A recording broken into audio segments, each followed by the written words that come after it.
आप देख रहे हैं इंडिया टाउन न्यूज, भारत की बात। छत्तीसगढ़ के सुकमा जिले से इस वक्त की सबसे बड़ी खबर सामने आई है, जहां जिला पुलिस और डीआरजी टीम ने संयुक्त अभियान में माओवादियों की एक अवैध हथियार फैक्ट्री का भांडाफोड़ किया है। गोमगुड़ा के घने जंगलों में बनी इस फैक्ट्री से सुरक्षा बलों ने भारी मात्रा में हथियार, विस्फोटक और हथियार बनाने के उपकरण बरामद किए हैं। बताया जा रहा है कि ये फैक्ट्री नक्सलियों की सशस्त्र गतिविधियों को और मजबूत करने के लिए बनाई गई थी।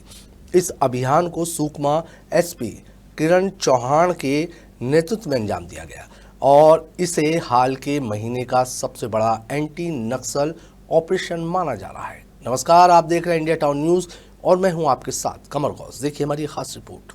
लगातार नक्सलियों के खिलाफ मुहिम जारी है। उसी के तहत सुकमा जिला में भी जहां लगातार नक्सलियों के सरेंडर, उनका मुठभेड़ के अलावा नक्सलियों के जो भारी मात्रा में हथियार बरामद की भी आज कार्रवाई की गई है। आज ऐसा ही नज़ारा सुकमा जिला में देखने को मिला है, जहां पे भारी मात्रा में जो बीजीएल लॉन्चर और एक तरह से कहा जाए तो नक्सलियों की हथियार की फैक्ट्री जो है वो बरामद हुई है। और इसके साथ ही नक्सलियों को ये बहुत बड़ा चोट है, जिस तरह से सफलता पुलिस को मिली है। यहाँ पे यहाँ देखने को आप सकते हैं, यहाँ पे लगातार ये जो नक्सलियों द्वारा बनाया हुआ बीजीएल लॉन्चर है और रॉकेट लॉन्चर है, उसके अलावा बीजीएल लॉन्चर है, टेबल वाइस है, वेल्डिंग शील्ड है और उसके अलावा 12 बोर राइफल्स है, सिंगल शॉट राइफल्स है और उसके अलावा जो कई यहाँ पे सामग्री है जिससे नक्सली हथियार बनाने का काम करते थे। और ये पुलिस के लिए बहुत बड़ी सफलता इसलिए भी है कि लगातार जिस तरह से नक्सलियों पे दबाव पुलिस जारी रखी है, उसमें ये एक बहुत बड़ा सफलता के रूप में देख सकते हैं। साथ ही सुकमा एसपी किरण चौहान ने जो बचे हुए नक्सली है उनसे भी अपील की है कि जल्द से जल्द वो सरेंडर कर दे, ताकि यहाँ के विकास में जो भागीदार बन सके। वरना लगातार जिस तरह से ऑपरेशन जारी है, जो नक्सली सरेंडर नहीं करेंगे उनके मारे जाने की संभावना बढ़ गई। Farooq Ali, India town news, Sukma. सूत्रों के मुताबिक जिला पुलिस को गोमगुड़ा इलाके के घने जंगलों में हथियार निर्माण गतिविधियों की गुप्त सूचना मिली थी। इस सूचना के बाद डीआरजी की विशेष टीम को मौके पर रवाना किया गया। कठिन और संवेदनशील इलाके होने के बावजूद टीम ने घेराबंदी करते हुए जंगल के भीतर छिपी एक अस्थायी हथियार फैक्ट्री को खोज निकाला। जांच के दौरान मौके से BGL rocket launcher, BGL launcher, 12 bore rifle, single shot rifle सहित कई घातक हथियार और उपकरण बरामद किए गए। पुलिस ने बताया कि ये हथियार बनाने की मशीनें, table vice, grinder plate, welding hand shield और विभिन्न गन पार्ट्स बड़ी मात्रा में मौजूद थे। इन सभी सामग्रियों का उपयोग बड़े पैमाने पर नक्सली संगठन द्वारा स्थानीय स्तर पर हथियार बनाने के लिए किया जा रहा था। बरामद सामग्रियों की सूची देखकर सुरक्षा बल भी हैरान रह गए। मौके से 01 BGL rocket launcher, 06 BGL launcher, 06 12 bore rifle, 03 single shot rifle, 01 देशी कट्टा, 17 table vice, 03 BGL barrel, 02 BGL body cover, 01 hand drill machine, 02 welding shield, 20 metre बिजली वायर और 5 लोहे के पाइप सहित कई उपकरण मिले हैं। इन हथियारों और उपकरणों से ये स्पष्ट होता है कि ये फैक्ट्री पूरी तरह संगठित और तकनीकी रूप से सक्षम थी।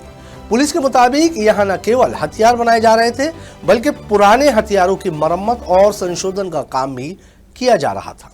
इस ऑपरेशन के साथ ही सुकमा पुलिस की नई रणनीति एक बार फिर सफल साबित हुई है। पुलिस और सुरक्षा बलों द्वारा लगातार चलाए जा रहे समन्वित एंटी नक्सल अभियान ने माओवादी नेटवर्क को गहरे स्तर तक कमजोर किया है। सिर्फ पिछले एक साल में 545 नक्सलियों ने आत्मसमर्पण किया, 454 गिरफ्तार हुए और 64 नक्सली मारे गए।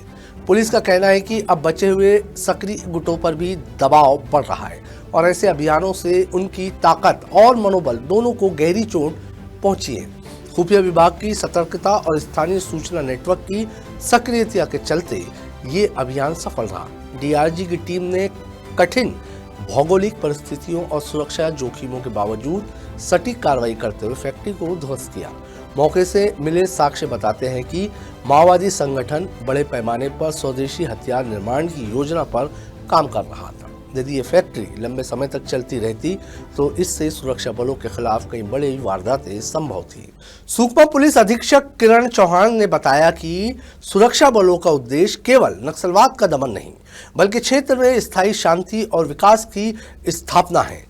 जो भी व्यक्ति हथियार छोड़कर समाज की मुख्य धारा में लौटना चाहता है उसके लिए शासन की पुनर्वास नीति के अंतर्गत सम्मानजनक जीवन और रोजगार की गारंटी दी जाएगी। एसपी ने यह भी कहा कि प्रशासन अब नक्सली प्रभाव वाले इलाकों में विकास कार्यों को तेजी से आगे बढ़ा रहे हैं ताकि युवाओं को हिंसा के बजाय रोजगार और शिक्षा के अवसर मिल सके। जिला सुकमा में गोमगुड़ा और कांचाल के जंगलों में बटालियन नंबर 1 की हथियारों की फैक्ट्री आज बरामद की गई है। इसमें 17 हथियार बरामद किए गए हैं। उसमें BGL launcher, 12 bore, single shot जैसे हथियार है। उसके अलावा देसी कट्टा भी उसमें शामिल है। उसके अलावा लगभग 8 से 10 लेथ मशीन भी उसमें बरामद की गई है। उसके अलावा जो बीजीएल बनाने वाली जो बहुत सारी सामग्री है और कॉर्डेक्स वायर है उसको भी बरामद किया गया है। पीएलजे बटालियन का जो वेपन की फैक्ट्री है उसके लिए काफी बड़ी चोट है। सर अभी माओवादियों को क्या संदेश है सर? नक्सलियों के मतलब जो लगातार सरेंडर कर रहे हैं, उसके अलावा जो पुलिस द्वारा लगातार जो नक्सल अभियान चलाया जा रहा है उसकी वजह से इस प्रकार के डंप काफी ज्यादा मात्रा में एनकाउंटर, अरेस्ट, सरेंडर हो रहे हैं। नक्सलियों को मैं यही अपील करना चाहूंगा कि जल्द से जल्द सरेंडर कर दें और पूरे इलाके में शांति प्रस्थापित की जाए। माओवादियों की कौन सी कमेटी वहाँ पे सक्रिय रही है? माओवादियों की पीएलजे बटालियन नंबर 1 इस एरिया में सक्रिय रही है और ये जो पूरा डंप मिला है पीएलजे बटालियन 1 नंबर का ही डंप है। क्या सर मुठभेड़ हुई या कोई बड़ा लीडर वहाँ होने की मौजूदगी थी? नहीं, वहाँ मतलब हमने ऑपरेशन लॉन्च किया था। ऑपरेशन के दौरान सर्चिंग के दौरान ये डंप वहाँ मिला है। सुकमा पुलिस ने सभी भटके हुए नक्सलियों और उनके समर्थकों से हिंसा छोड़ने की अपील की है। पुलिस ने याद दिलाया कि छत्तीसगढ़ शासन की नक्सलवादी आत्मसमर्पण एवं पीड़ित राहत पुनर्वास नीति 2025 के तहत आत्मसमर्पण करने वालों को न केवल कानूनी सुरक्षा दी जाती है बल्कि उन्हें रोजगार, आवास और आर्थिक सहायता भी प्रदान की जाती है। ये नीति नक्सल प्रभावित क्षेत्रों में शांति बहाली और सामाजिक पुनर्वास की दिशा में एक मजबूत कदम साबित हो रही है। स्थानीय प्रशासन का कहना है कि हाल के महीने में क्षेत्र में नक्सली गतिविधियां घट रही हैं और ग्रामीण भी अब सरकार की योजनाओं से जुड़ने लगे हैं। लोगों में पुलिस के प्रति विश्वास बढ़ा है और विकास की पहले अब माओवादियों से प्रभावित इलाकों तक पहुंच रही है।